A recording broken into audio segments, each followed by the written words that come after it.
Hey, how's it going, you guys? Scott with Property Preservation Project here. So I wanted to kind of go over a couple of points in this article with you because a lot of it is really, really important, especially if you're going to be looking to get your property onto the market. Now, right now we're still in the winter season. So, of course, the buyers are kind of like not in hiding, but we're at that critical point before the spring season where everything just goes AWOL and the market gets back on track. So when you're really doing so at a time like this, it's really important to make sure you have your math correct. All right, so let's go through the article just a little bit here. So repair costs. Now, when you are about to sell your property, of course, you're going to fix the things that you need to, but it's always important to remember you're going to have someone come through there and do an inspection, and then after they do that inspection, it's a possibility they might find more things that need to be fixed.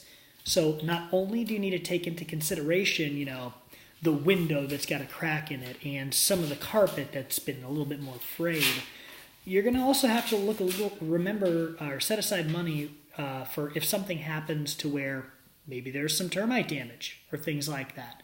So that's an expense you always need to make sure you're taking into account.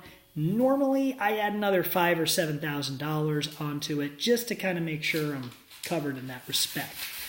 Now, when it comes to prep costs, it really just depends on the realtor you're using. Sometimes there's no prep costs. Some realtors say, hey, I'm going to list your property and that's it. They're just going to put it on the MLS.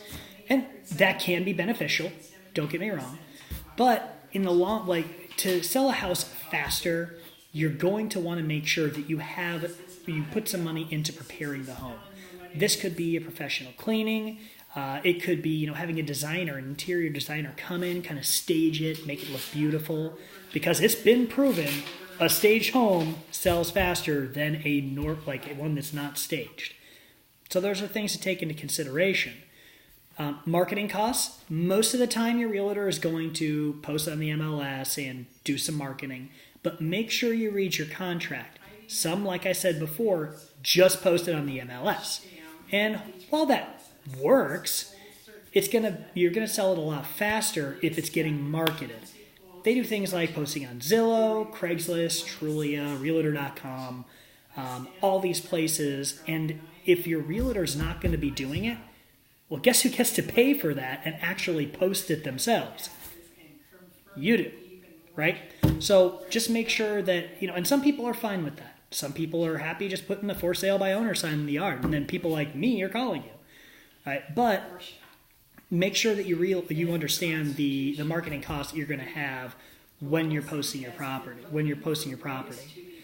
Holding costs. Now, obviously, if you're living in the property, that's easy because you're living in there. Your expenses are on rails. You already know what your expenses are going to be. But sometimes, let's say you get a job in a different area, which is a fantastic thing. Or maybe there's a family emergency and you have to move across the country and you have to leave your house behind. I actually had a friend of mine. She lost her job here and got a job in Washington State. So she had to rent out her home because it wouldn't sell right away, and in order for her to move over there. And so, of course, you have those holding costs, especially if it's not renting. Taking those into consideration is going to be huge because you got your mortgage payment, you got your electricity, you got your water, you've got your taxes. All things to consider. Another thing is going to be agent commissions and costs. This tends to vary, but you're looking roughly at about 6% regardless of the property. So let's say your property is worth $250,000. You're looking at paying about $15,000 in commission once that property is sold. Right? So that's directly out of the money that you would have gotten from it. And closing costs is another thing. A lot of people who have, who give a lot of business to an attorney, they'll normally get a discounted rate on it. But when you're just the one selling it, normally you're looking at probably about 1% to 3%. So that's another $7,000 on top of that. So what I like to do is put all of those numbers in a spreadsheet, down the list, line item by line item, add them all up, And then, just if you're going to be out for a couple of months, making sure, or if you're moving away and you're going to have to hold it for a couple of months, making sure to add the monthly cost together to kind of give you that solid number. And once you have all of that together, you're going to have a better idea of what it's going to basically cost ultimately for you to sell your house. There are other options available. People like us, we actually buy houses and you don't have to worry about any of that stuff.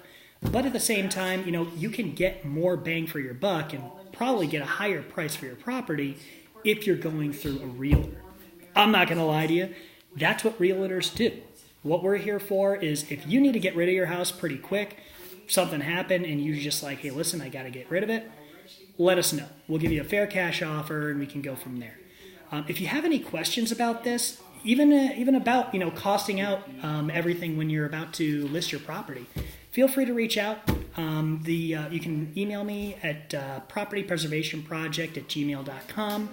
You can also just go to our contact us page and kind of send us a message as well, and I can kind of give you an idea of what you're looking at and kind of talk to you about it, see if I can help you.